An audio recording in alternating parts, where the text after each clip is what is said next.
The night comes and the windows light up. Phone rings yet lonelier.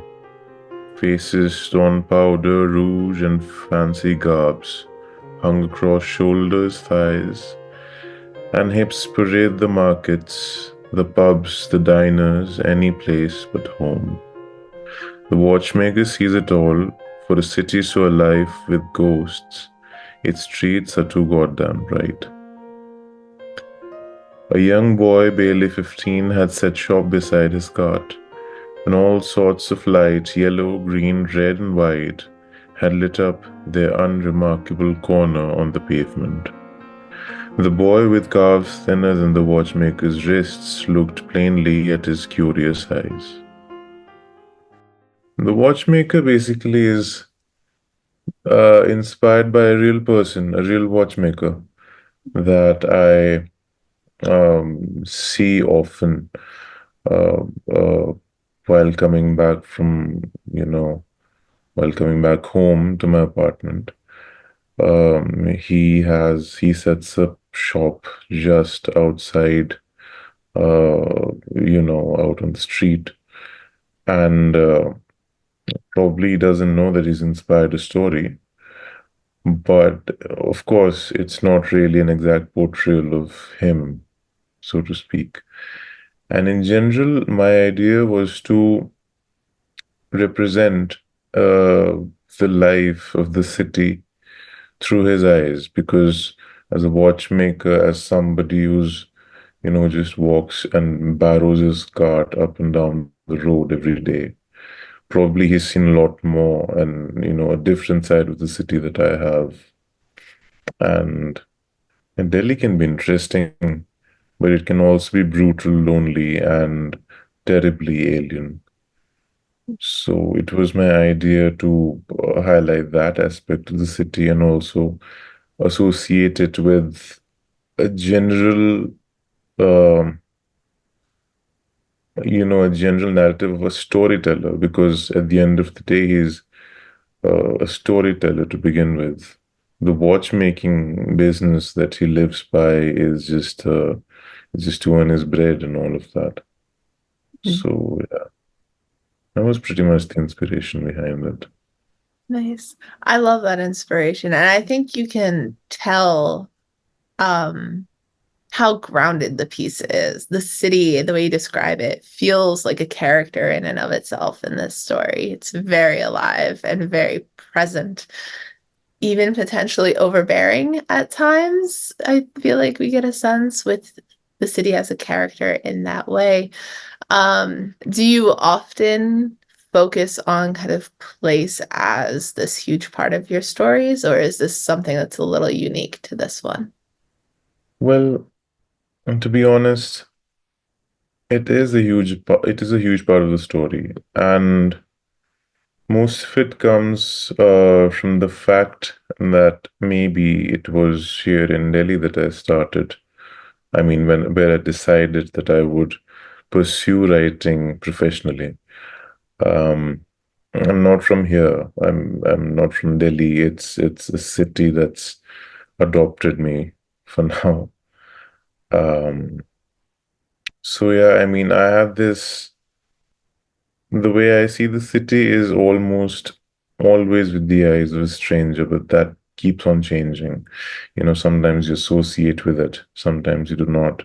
I have a few haunts around that I just go to visit. I feel at home, but then you can never feel at home somewhere that you don't really, where you haven't grown up and all of those things. To be honest, home in itself is a very alien concept to me now, because even when I visit the places I've known since childhood, which actually come from a little town in the Indian Himalayas. So even when I go back to the mountains, I have all those things, I have all those places, uh, the same villages, forests, and all that I've grown up in and around. But somehow something's off. There's an unsaid discord with even with those places, there's the belonging, the sense of belonging has grown fainter with time. I think it happens because even though a place, if it remains similar to what it was earlier, it's never the same time. So you can't associate with that. But anyhow, I think we're digressing. The city, yes, is a character in the story. Yes. Absolutely. And I feel like that almost sense of longing in a different way it kind of comes through near the end of this story. I I don't want to ruin it for people who haven't read it yet. But there's a conversation that happens at the end of this story, um, where the watchmaker's wife asks him for stories, and his response is so interesting. Like I guess I might ruin it because I feel like I can't ask about it without ruining it. No, Um, I think a lot of people have this thing where they believe in the unsaid power of the spoilers, you see. For one, I feel I don't really believe in, the power that spoilers apparently hold over the human nature. I think it's more about the how than about the what. So perhaps. So I don't you know. for giving that motivation to me for Well, asking it's not the question. motivation. It's just a general observation I've seen because I'm not really used to speaking to a lot of people, but when I do, and they always mention the books they're reading, the things they're watching, all of those things, and they say that, oh, don't spoil it for me. It doesn't make sense to me. Yeah. So, That's fair. That's fair. I think that is perhaps especially applicable with this story because the watchmaker's response for anyone listening with bated ears is that there aren't any more stories left to tell. And the exchanges he goes through throughout the day very, very much contradict that. I'm curious if I'm curious to hear your thought process on the ending of the story. What tone you were going for, how you ended up there, if you don't mind. no, of course I don't mind. To be honest, The Watchmaker was supposed to be a longer story. It was supposed to be a longer story than what it is. There was a certain element that I was, debating myself about whether or not to include that element in the story, in the narrative, to complete it. Um, when the watchmaker says there's no more stories left, till there are no more stories left to tell, it's not exactly true objectively, because of course, as you said, he's got many narratives. He sees the city and probably he could have just told the story about the little child to his wife, but that's not the case. It's because you see, if you consider the background there, when he reaches home, his wife is there. They probably share a cup of tea from what I remember. I think towards the end, they sit outside. It is July in Delhi, and July in Delhi is a terrible, terrible month. It's very hot and sultry and all of that. But they're sitting outside talking about life. So, in general, even the weather, and I've never associated with the weather of the city, but the weather, to me, it represents a certain fatigue, you see. And that it's just that the weather, the setting echoes the tiredness of the watchmaker and his wife because they barely can make ends meet. They have no children. as is suggested by the story, because usually when we talk about the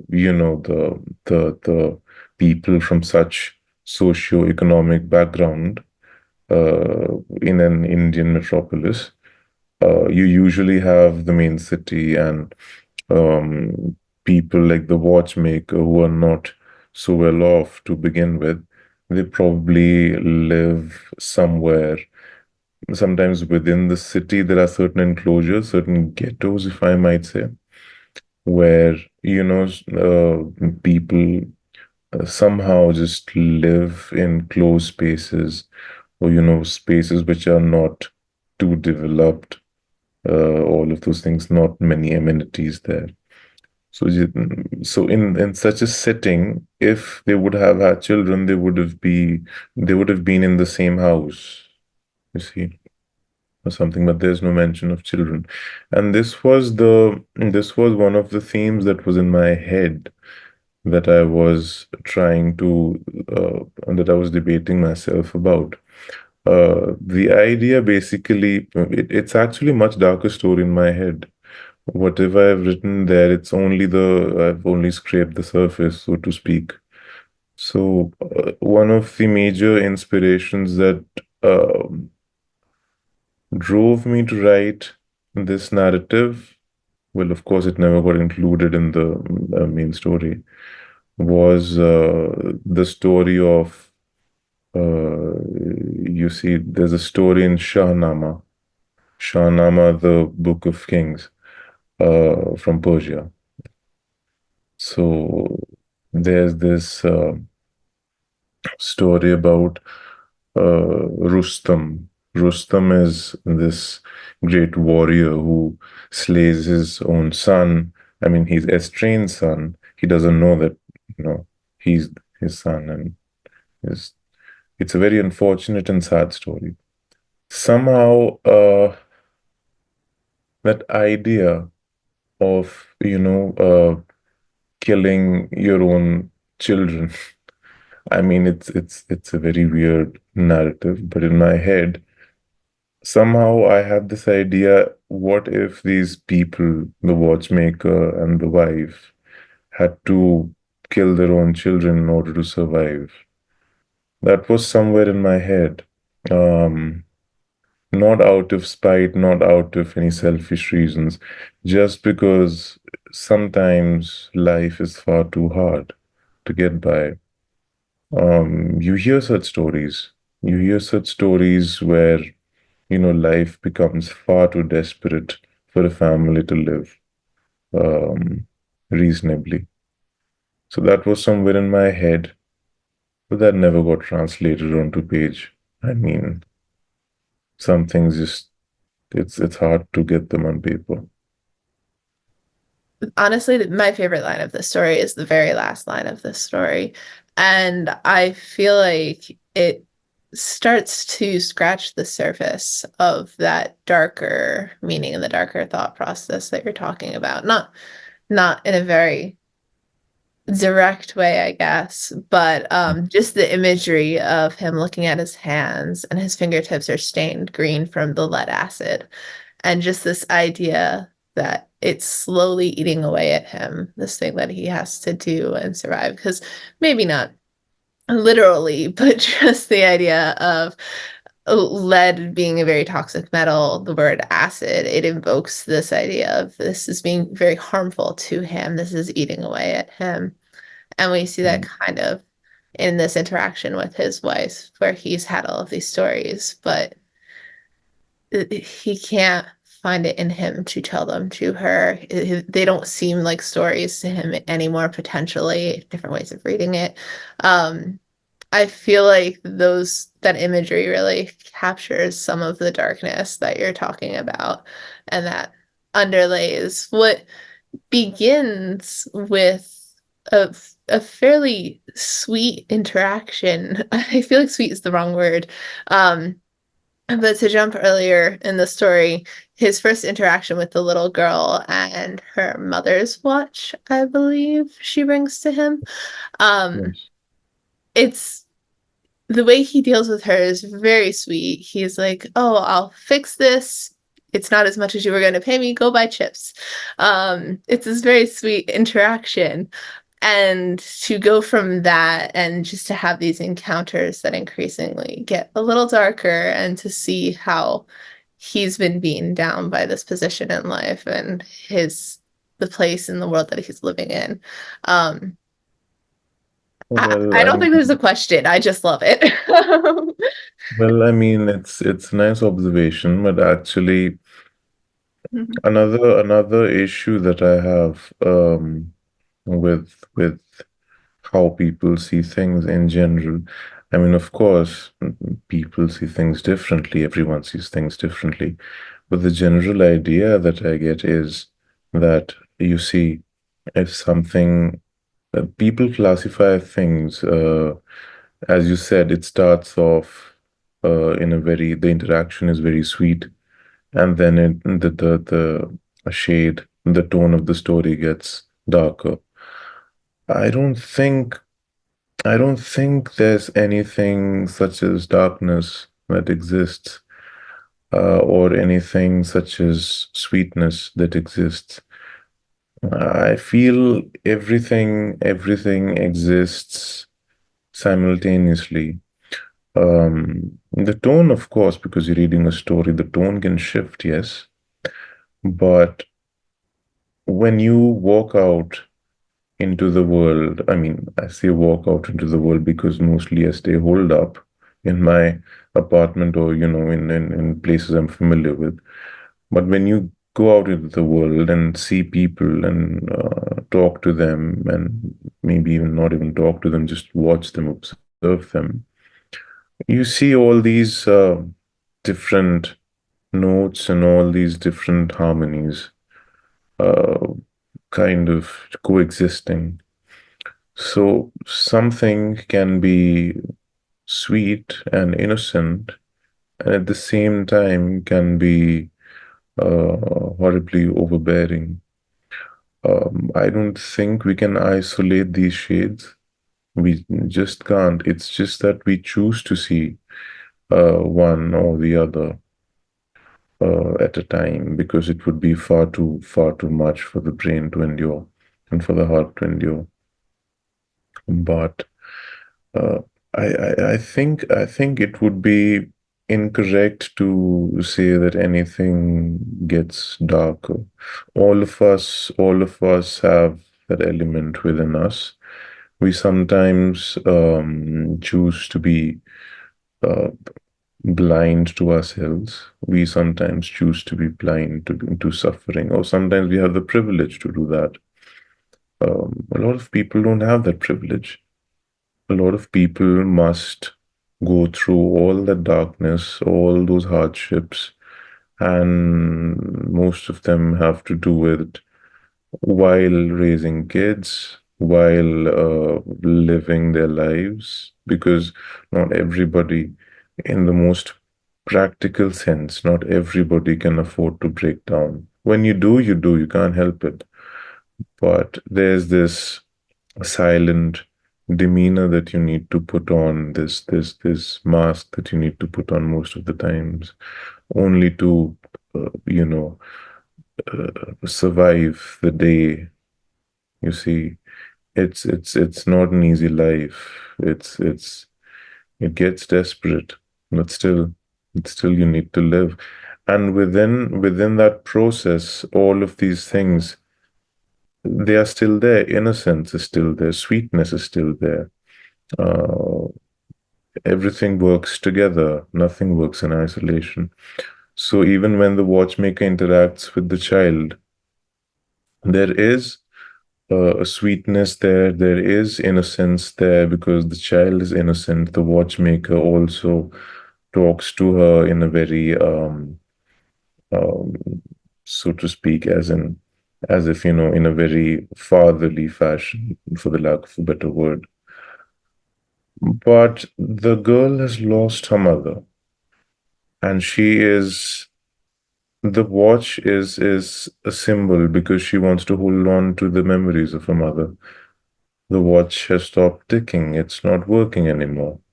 her mother is dead. She's not with her anymore.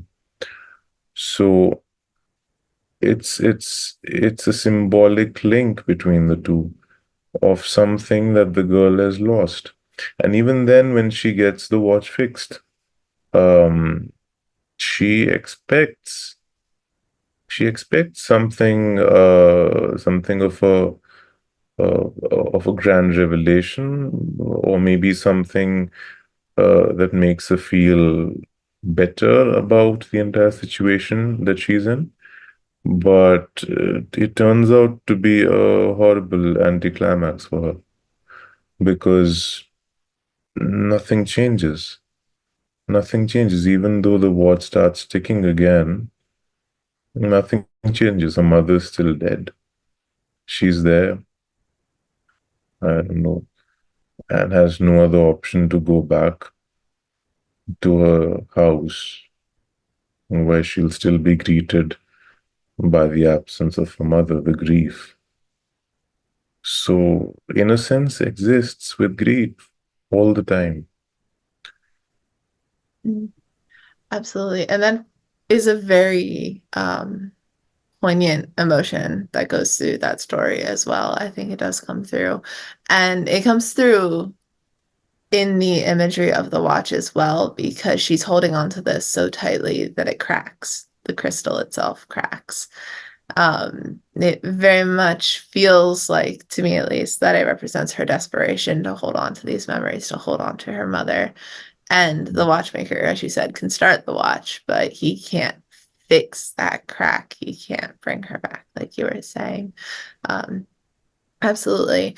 Now, if I could maybe shift a question a little bit. I know you said the story was inspired by a real person. I'm curious about your choice to not give the watchmaker a name. He is just the watchmaker throughout the story. If you could tell me a little bit about your thought process behind that. But it'll turn a little anecdotal. Um, as a child, I was fascinated. Of course, I do not know whether it was always the case, but I've been fascinated with, in general, what kids these days would call, something like vintage stuff. I mean, I don't know what vintage is, but so to speak, that I was very attached to my grandfather, to my great grandfather. I had the good fortune of seeing him, my great grandfather, that's three generations. But I happened to inherit some watches, some timepieces from them. And uh, I mean, not as a child, because of course, I make a very offensive statement here, but what can you say? You can't expect me to be politically correct all the time. Kids are stupid. I was stupid too. And I didn't realize the importance of those timepieces when I was a kid.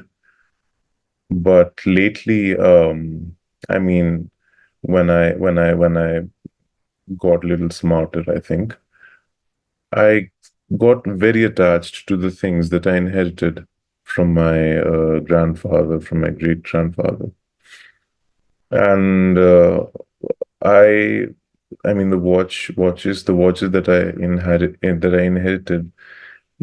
You see, they needed servicing quite often now and then, and I've never believed in walking into a fancy watch store and getting things fixed there.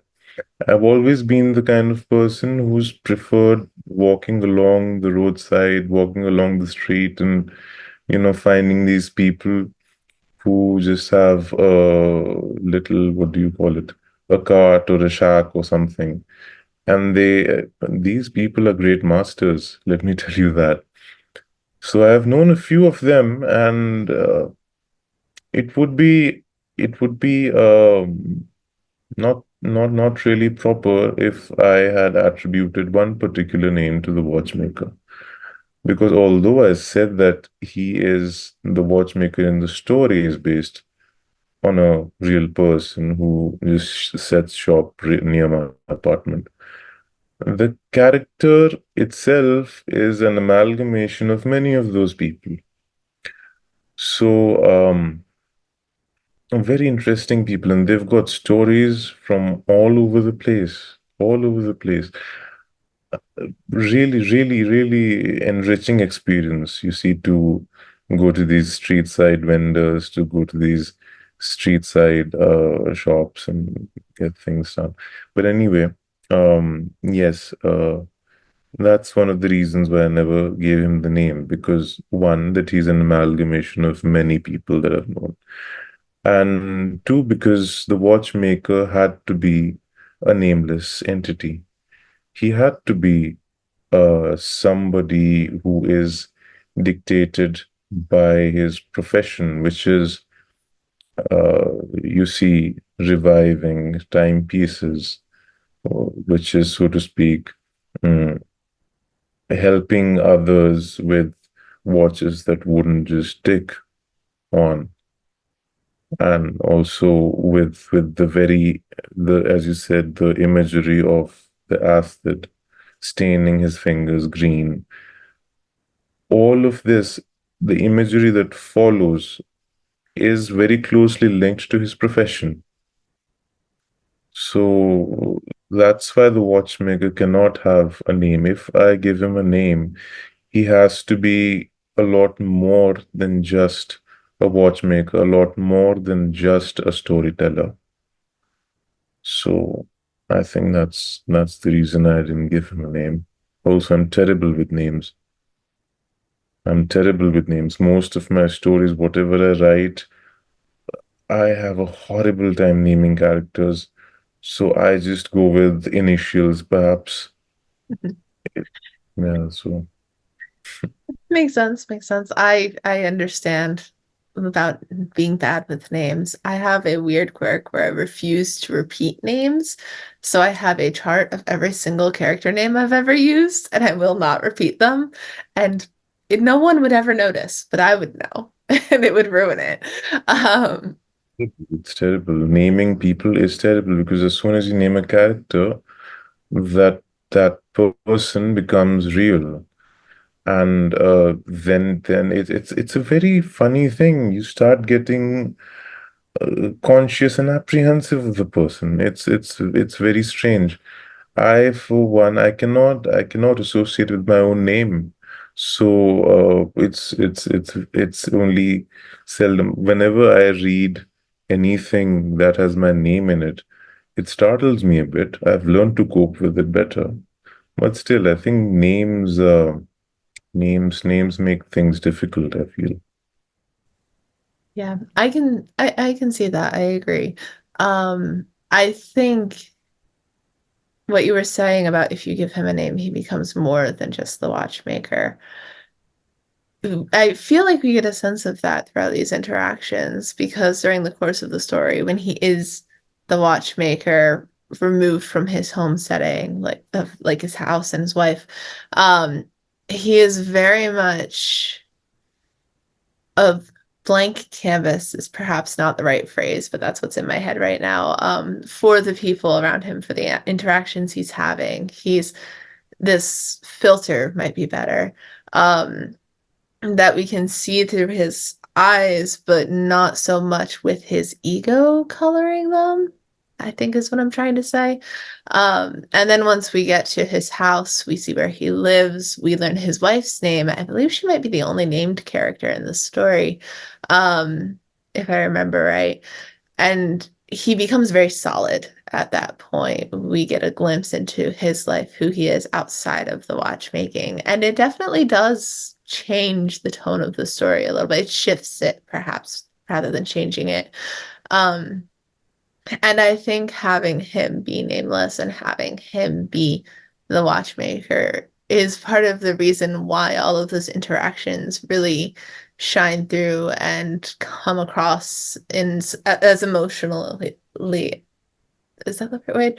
As emotional as I do. I think I that's not the right form of that word. I apologize. My brain is not working. Um, Well, that's fine. That's fine. You don't need to apologize for anything. It's 2:30 in the morning here, and I'm so well, sorry. no, no, no. I mean to say that I think both of us are pretty much at the same level when it comes to our, brains working, cognitive abilities, kind of paralyzed somehow. Yes. It happens. I tend to speak much faster than my brain works.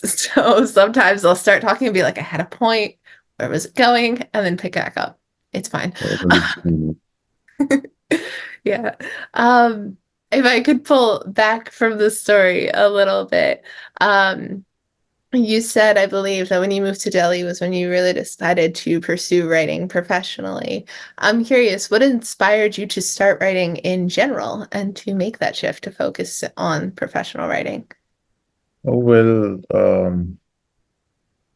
you see, such realizations don't really come to you as easily.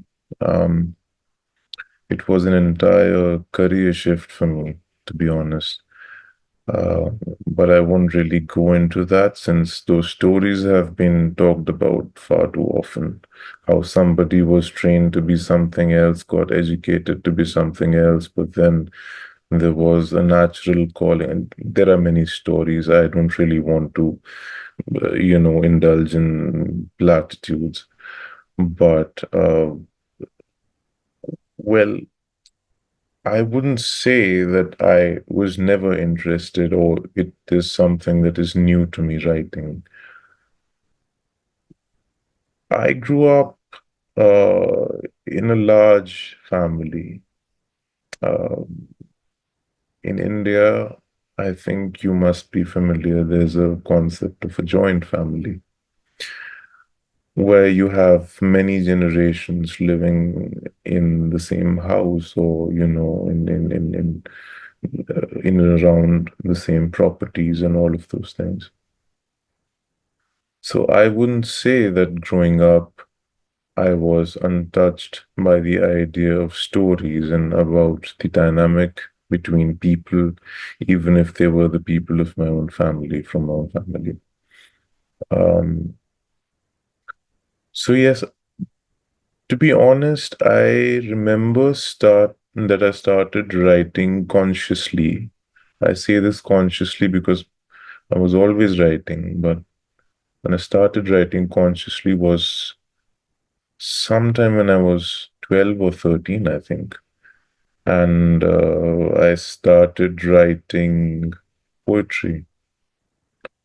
Poetry because I had this childish idea in my head at the time that it's only the stubborn people who write prose. Because I found poetry to be very airy. I found it to come naturally to me.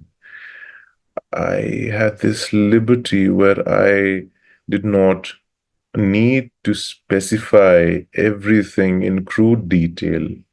And, when you write a story, when you write prose, you have to have a certain sense of practicality. And you need to articulate some things better so the reader isn't all lost. Um, with poetry, it's much freer. You see, it's more about the emotion. If your audience gets it, great. If they don't, I mean, it's poetry. Uh, there's more room for such things. But yes, I had this idea where I preferred poetry to prose any day, and I think it had to do with the idea that you see, I grew up with these people, and all of these people, my elders, they were all poetry enthusiasts. Um, I believe some of them used to write as well, uh, but I don't think very significantly. A lot of those things I've never read. But well, there was always a liking of poetry. We had people in my family who would recite um poetry in English, poetry in Urdu, poetry in Hindi.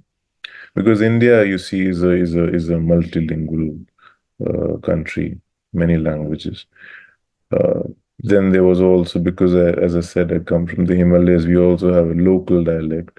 So when you grow up with so many languages around you, um, and literature in all of these languages, and most of them being poetry, I was naturally drawn towards poetry.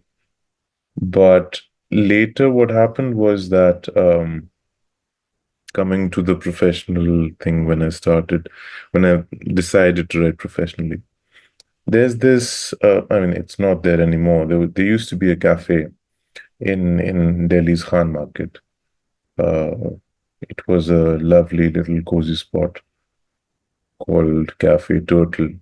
And there was this bookstore. So it was a cafe which was situated atop a bookstore in Khan Market. Khan Market is a popular marketplace in Delhi, in central Delhi. Um, and I was there one evening, yes. I think yeah, it was summer. It was 2018, I believe. 2018, June or July, I think, because yeah, it was summer. And I was feeling particularly, I wouldn't say low, I wouldn't say sad, I wouldn't say off, but I was feeling a little, how do you say? I was going through some kind of dissonance. I could not make sense, could not associate with things around me. And I say this because it was just more that particular day. Mostly I can't do that anyway. But I took to my natural instinct, which was to uh, start writing. I had a notebook with me, I had a pen with me, and I started scribbling something. And the ideas in my head, I did not have an idea for a story, really. It's just that I felt all of these things, and it's always difficult to exactly communicate about your feelings, I feel, at least for me. And so it's always a tussle when you write. How much do you divulge? You're always afraid whether the person reading it, if at all, would see through, but you also want them to see through certain things. It's always a conflict. Writing a story, writing a poem, writing anything is nothing short of a battle with yourself. You want to be seen, you want empathy, you perhaps want that warmth in your life that you do not have, but you also do not want to be out there, and you don't want to be all naked before the other person emotionally. So it's always a battle, it's always a struggle, I feel. So I just started scribbling things, and it turned out to be one of one of the most juvenile stories I've ever written. Um, yeah.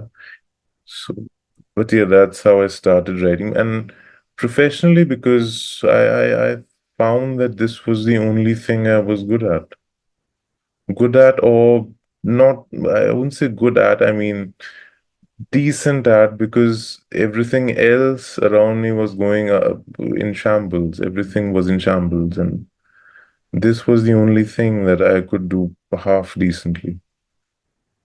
So yes, I just thought that I would pursue it. I would say more than half decently. From what I've read of your work, I would say that you do it very well. Please, of you. But yeah, I'm curious. You had mentioned a little bit of how that story came along. Could you maybe walk me through your writing process in general? Do you usually start with an idea, start with a feeling and emotion, start with an end goal? How do you go through the process? There's no process, to be honest. Um, if you think if you think there's a pattern how I do it, there's no pattern how I do it. Um, it's just a lot of things. When I don't really think of a topic. No, I don't do that. I do sometimes think of themes, but that has started happening to me only recently. Um, a lot of times I'm reading something and an idea strikes me, but I just don't start writing on it right away. I don't start writing about such things right away. And those things, they stay with me and they keep on going in my head subconsciously, even. I don't actively think about any such things. And something really weird happens after I've got a lot of these ideas in my head. I start feeling sick physically. I start, I don't know whether it makes sense. I start feeling nauseated. It's a very strange thing that these thoughts affect me so that these thoughts affect me so, and most of these thoughts I'm not even aware of. I'm not even aware about these thoughts, most of them, because they're just swimming in my head in some kind of, I don't know, some kind of undiscernible soup. And I get sicker and sicker, even mentally. I go in a very weird place where things such as, I don't know, I lose track of sleep. I lose track of when I ate last. Or perhaps I start eating a lot. I don't know. It's just very weird. Strange things happen to me. And then something happens and I'm compelled to just get it out of my system. Uh, I've never had a therapist, I think. Uh, I think that's why I write. Um, it's kind of a treatment for myself. But then again, it's unfair because there's also some idea attached to it, which comes out during the writing process. So I have images, vivid images that flash uh, in my mind, and compel me initially to start writing about something. But as the story progresses, it's only then I know what I'm writing about. It's pretty much the process that dictates the plot in my. I have a loose idea, yes, but then it's pretty much the process which dictates the direction of the story. That's interesting. That is an interesting way of thinking. That feels very, this is, I don't mean this in a flippant way, but it sounds like a very mean type of muse that gets you inspired by making you feel sick. I'm sorry. That is just where my brain went. But no, that is interesting. That's interesting. Now you had mentioned before reading and listening to poetry in several different languages. Do you write in several different languages as well? Oh. Well, I used to write in Urdu. I used to write uh, in we actually, you see how people they treat certain languages differently in India because we've had a colonial history and India went through a lot of things, um, including events like the partition of India, of British India, which really, you see, it, it kind of is a very delicate and painful matter in our history. It also led to many other changes when it comes to culture. Our entire culture was ripped apart by colonialism, all of those things. Over the years, several other complications arose. But why I say this is because um, when I say I used to write in Urdu, so Urdu is actually, it is a language, yes. But then in India, that is to say, if we consider undivided India, there was this there's this language called Hindustani, and Hindustani is basically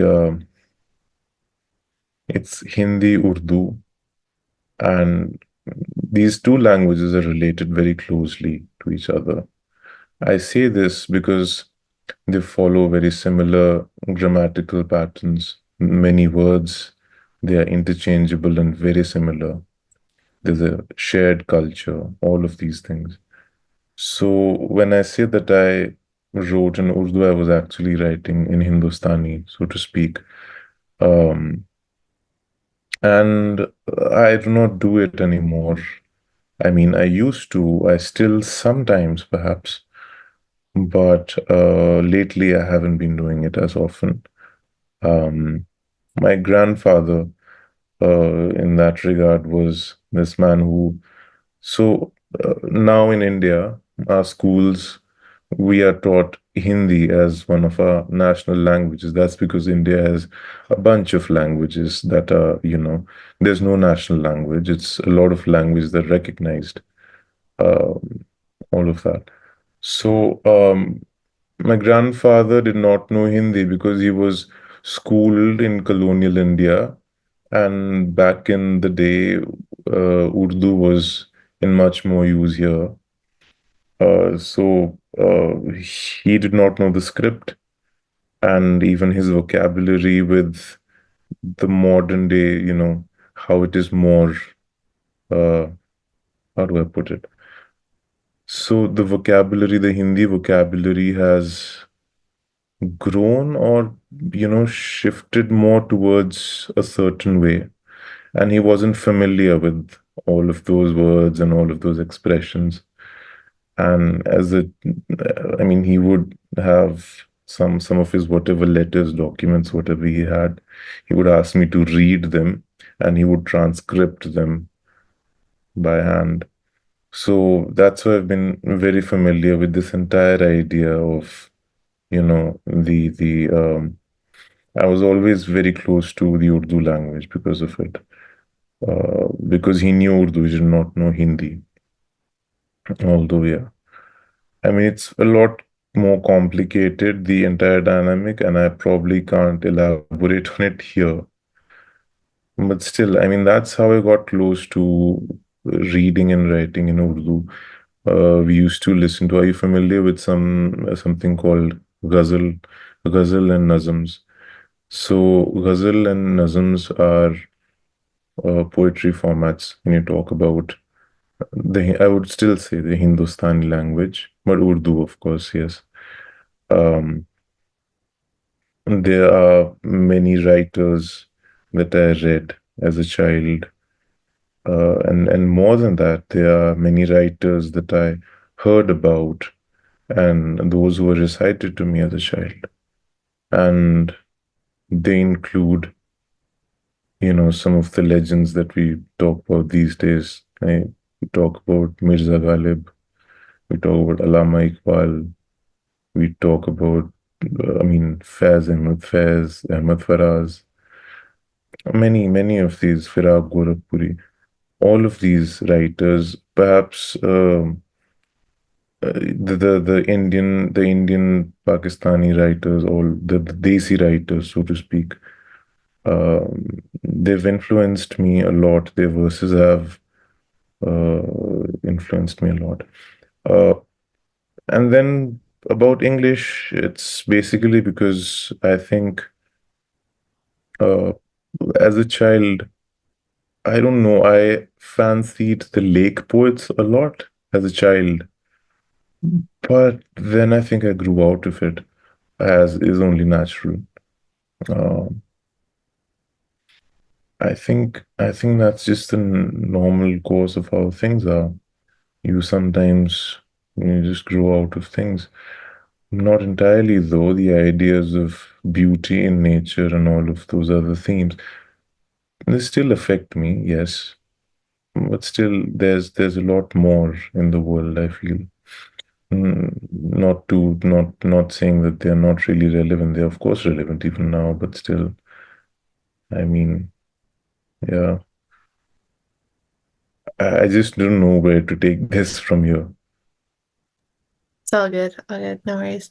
Um, yeah, I do appreciate you talking so in depth. I know you said it, there's so much more to say, but about how history and the harm of colonialism is kind of tied and interwoven with different languages, and just culture through language and all of that, because it is something that's really important all across the world. And I think that particularly here in America, people tend not to think about it, um, and not to consider um, how significant in people's lives languages can be, and how significant the harm can be when that's impacted, and so many other things. So I do appreciate you mentioning that, talking about that. Um, so I have I had said one. I have two questions. One just being very generally, is there any work out there that you're looking to promote? Do you have writing coming out? Is there past writing you want to share with the world? Where can people find you and your work and connect with you? That was like a lot of questions shoved into one, but okay, I get it as one. Well, I wish I could manage whatever I do more professionally, but sadly I cannot. So I do have some projects lined up, uh, but to be honest, I have nothing to promote as of now.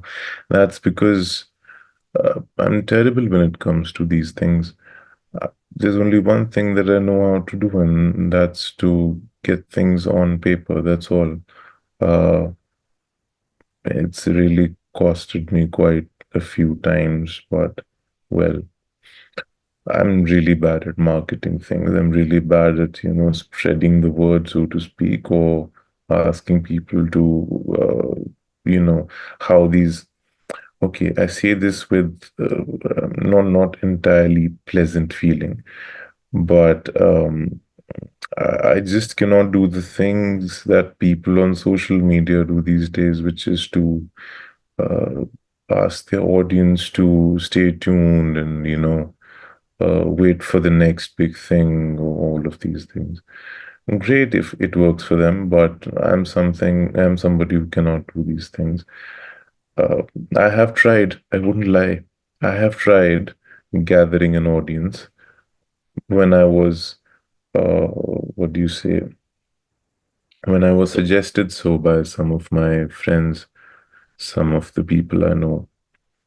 I've tried it and I failed miserably at it. So well, there's nothing I can promote right now.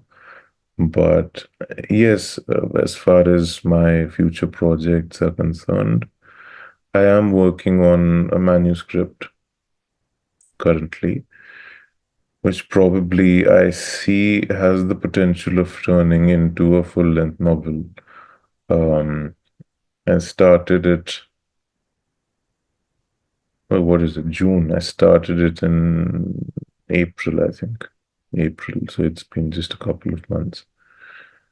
And yeah, so I don't know. There's nothing I can ask for promotions or anything. No, just can't. I, I I think I think it's a very dull answer than what you were expecting. No, it's okay. Totally okay. I understand about social media. I do not enjoy social media. I had someone when I first started getting into creative writing who was like, "Oh, you want to be a writer, you have to be on Twitter." So I made a Twitter account and I followed a ton of people, and now I go on there like once every few months. I'm like, I can't, I can't do it. Can't, Too much it's not pressure to be sustainable. too much pressure to be out there when there are so many people around. I mean, see, I keep on saying this that, I don't talk to a lot of people. My interactions are limited. I say this all the time as if I don't welcome people. No, that's not the case. I do sometimes like meeting people, but only sometimes. Yes. In the most polite fashion possible, I can say that yes, I like meeting people sometimes. I'm not really good with people, not very good with speaking to people, as you probably must have seen by now. But yeah, I think that's all there is. Uh, we all have our little crumbs and morsels of, you see, inspirations here and there. But other than that, going out in public is something that petrifies me. I understand that for sure. Um, yeah, no, I have enjoyed talking to you, so I don't know what you're talking about as far as not being good with talking to people. I've enjoyed this conversation. Um, but I guess Like, I'm glad. Um, I guess my last question then is a very generic question, so I do apologize for that, but I ask everyone, um, what is your favorite or most recommended from that you would most recommend piece of advice for other writers out there? the most recommended, the most, okay, piece of advice for other writers out there. I think I'm not qualified enough to advise other writers. Everyone's got their own process, everyone has got their own flair and all of those things.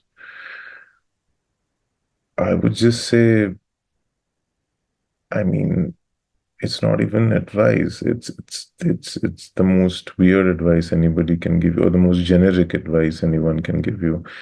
It's just to do things your way. I don't know.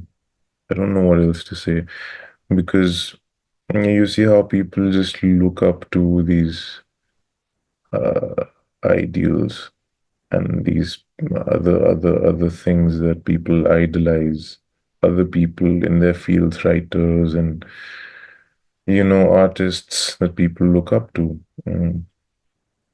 I feel it's a mistake to idolize somebody because once you start looking at others for advice or you start putting them on a pedestal, your own process gets lost.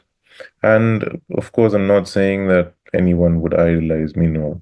I'm just saying that even if there's something of an advice that somebody gives you, and if there's say, a young writer just starting out, and if they come across any advice by anybody who happens to, cross their path, and if they take it too seriously, they would somewhere lose their own voice. And not to say that every young writer that begins writing or enters the profession has a fully developed voice, so to speak, but it is their journey to discover it. It is their journey to find that voice and also to have that voice allow them to write what they do. It's a two-way street, I guess. You see, you recognize your style, and then the style and the voice must allow you to communicate. So it's also, well, but anyway, in any case, I wouldn't have any advice for writers. I mean, giving advice to writers, in my opinion, is quite a destructive approach, I feel. So yeah, just do things your own way. That's all I can say. That is wonderful advice when not giving advice. So it's Well, still no, I mean it's only natural. It's only natural. Mhm. Mhm. No, absolutely. Um, well, thank you again so much for doing this interview, for talking to me, even though it's so early in the morning there. I'm so sorry that it was so early for you. It's very kind of you to approach me, and it's very kind of you to have this interview. It is early, yes, but that's fine because most nights I don't sleep anyway, so it's fine. Okay, works. Yeah. Well, I'm glad I could fill the early morning hours with conversation.